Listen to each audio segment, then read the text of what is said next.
Yo, what's up, everybody? It's your boy Cool Eagle back here in another video. Just want to come talk to you guys because, whoa, do we have a lot to talk about today in the world of NFL football. Hope you guys doing well out there, striving, surviving to be the best you can every day. And remember, guys, we are on our way to 300 subscribers on this channel. Can't do it without you guys. Remember, like, subscribe on your way in, on your way out, man. Love each and every way you guys can support this channel, whether it be a like, comment, or subscription, man. But today's topic, man, how good are the Steelers really, man? I know we've been talking about it a lot in the media. And again, second to Howie Roseman, the Steelers cannot have done this any better. You know what I'm saying? They got Russell Wilson on a really good contract, a veteran minimum, in Denver having to pay almost $40 million for Russell Wilson, and then getting Justin Fields for a good third, fourth round pick. And of course, they're telling him that he's not going to be able to compete for the job just because, the star power of Russell Wilson. But whether we think that has some validity or not is really not in our control. But if you ask me, a non-casual sports fan, I think Justin Fields should definitely have a opportunity to compete for this job, just because when you think about what the Steelers have right now, right, they just invested a boatload of money into their defense, something that we haven't been seeing the Steelers do for a very long time, since the Steelers of the olden days, like with Ben Roethlisberger in that tenacious defense that could get after the quarterback. And I think that's where Mike Tomlin, in the last few years, his career, or however long he's going to be with the Pittsburgh Steelers or even coaching football, I think that Mike Tomlin is wanting to get back to that old Steeler way of playing football. I know after that last Super Bowl with Green Bay that the Steelers were in, we saw that shift from power running football and using that big body offensive line, tenacious defense, to that shift to Ben Roethlisberger just throwing it all over a lot. And we've seen that in his stats as he started to throw over 4,000, 5,000 yards. So I think this would be a good formula. And then what the Steelers have working for them now is Arthur Smith, who's really good in play action offense, something that Russell Wilson and Justin Fields are experts at. They're top 10 when it comes to play action touchdowns. Justin Fields has he's 7-1 touchdown ratio when doing play action, and Russell Wilson is a little bit around that as well. But if you're asking if competition should be done for this job, I think you definitely need to have these guys competing, just because, you don't want to waste another year. Who knows? This might be Mike Tomlin's last year. You pay again, you're paying these guys a boatload of money on the defensive side of the ball, and you got a good number of young pieces: George Pickens and Najee Harris, who's only getting better the more he gets the rock. So I think you should allow them to compete for the job. But how good can the Steelers be, really? Well, from looking at their schedule, the Steelers, oh my God, stinking ads. Yeah, so the Steelers, they have a pretty tough schedule. They have the Washington Commanders, the Baltimore Ravens, the Cincinnati Bengals, all playoff teams. The Chiefs, they play the Chargers, the newly revamped Chargers, the New York Giants, not really a threat. You can really count them out. And then they play teams like the Las Vegas Raiders, the upcoming Raiders, the newly Atlanta Falcons, the Indianapolis Colts, and the Jets. Now, how good can they be with this particular schedule? Now, when it comes to the division games, I think that they'll do pretty well. Since 2021 up to now, the Pittsburgh Steelers are 12-6. A lot of their wins coming against Cleveland and Cincinnati, and they usually split with the Baltimore Ravens, kind of like the Eagles do in the NFC East. We split with the Cowboys, but we blow out everybody else. So when we look at this schedule, I think the Steelers, they're looking at a 9-8, probably 10-7, sneak their way into the playoffs. But when you talk about the division as a whole, man, I just don't know, because you got Baltimore, who has the reigning MVP, the regular season MVP, just made it to his AFC Championship game. They just got better at something that they're already good at with Derrick Henry, a perennial Hall of Famer. Joe Burrow is going to come back healthy and swinging. You got Jamar Chase in the contract year. And who knows what they're going to do for that wide receiver 2 position. Again, we still don't know the status of T. Higgins, as he did just request a trade some time ago. We'll keep you guys updated on that the more information we get. And remember, guys, like, subscribe on your way in and out. Again, we can't grow this channel without you guys, man. Love each and every one of you guys and however way you support this channel on our way to 300. But I think the Steelers can do exactly what they can do, did do last year.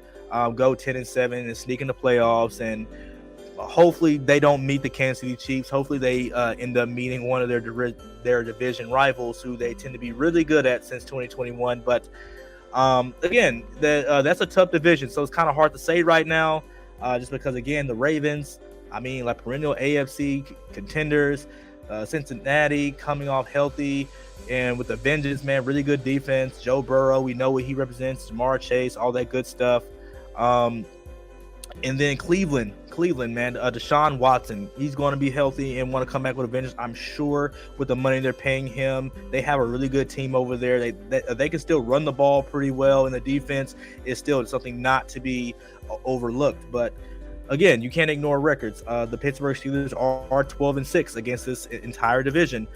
A lot of those wins coming against Cleveland and Cincinnati when they're at their best. So who knows? And then they do have better quarterback play than they've had since 2021, since Ben Roethlisberger. Since Ben Roethlisberger, this Pittsburgh offense has been bottom tier in the league. Like something really bad I don't want to show you guys, because it's going to just awe you, because this Pittsburgh Steelers franchise is not what it used to be when we were growing up. I'm pushing 30. I don't know how old you guys are, but just let me know in the comments.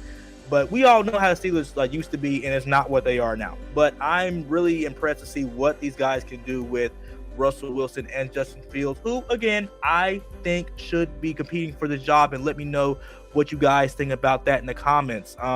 So again, my synopsis on all that is the Steelers can be really good, especially with Arthur Smith at the helm, and then them revamping that defense to get it back to the Steelers of old, really getting after quarterback Patrick Queen. They still got Minkah Fitzpatrick. That defensive line still something not to be overlooked. So if you're asking how good the Steelers can really be, I think the Steelers can be really good and sneak their way into the playoffs. They just can't run into nobody like Kansas City. And again, the Russell Wilson, Justin Fields, man, I think it's going to be something interesting. I think it can go either really good or it can go really bad. But we'll talk more about that. But Stefon Diggs, man. Stefon Diggs. Can Stefon Diggs still be considered a top 5 wide receiver? Because I've been thinking about this all day long, man. And I was talking with my boy about it. And I was telling him, and again, guys, I have nothing against Stefon Diggs. I think he's an amazing athlete, amazing wide receiver.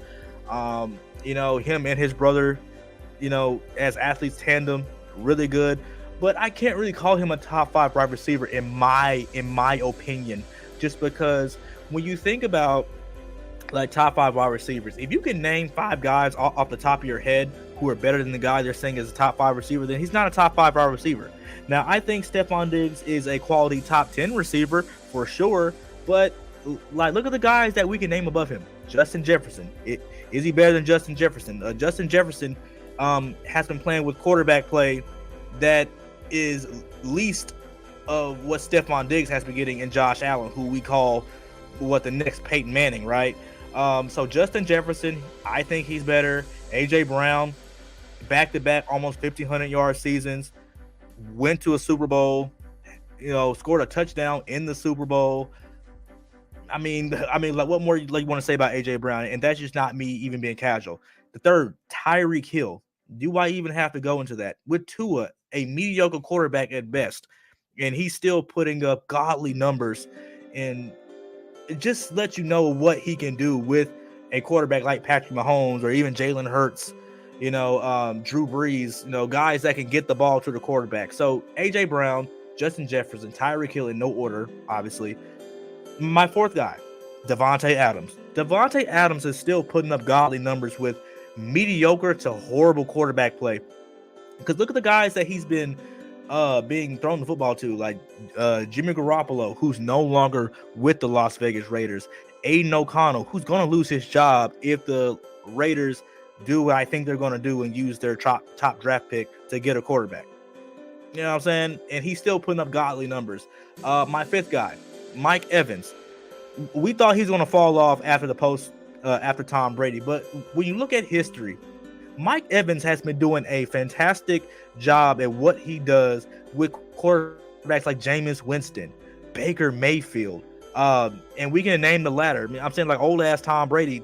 Man, Tom Brady really, I think Tom Brady like put some juice back in Mike Evans, man, because we didn't know what he was going to be after Jameis Winston, who just force fed him the ball. And Mike Evans, he's been doing this for so long, and he's in his character on the football field is something that we can agree that is much better than Stefon Diggs. I can name 6 right now. Jamar Chase, even with a backup quarterback, he's still able to dominate the game how he's been, like how he's been. His stats back it up. DeAndre Hopkins literally had an All-Pro without Kyler Murray, with a string of quarterbacks in the Arizona offensive roster. So, I mean, is Stefon Diggs a top 5 wide receiver? I don't think so.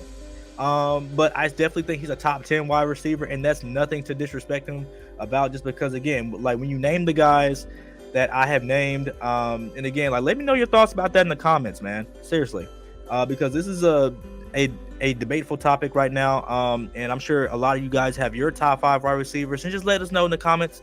But we got more content on the way, guys. So again, remember, like, subscribe on your way in and on your way out. And until then, guys, your boy is out, y'all.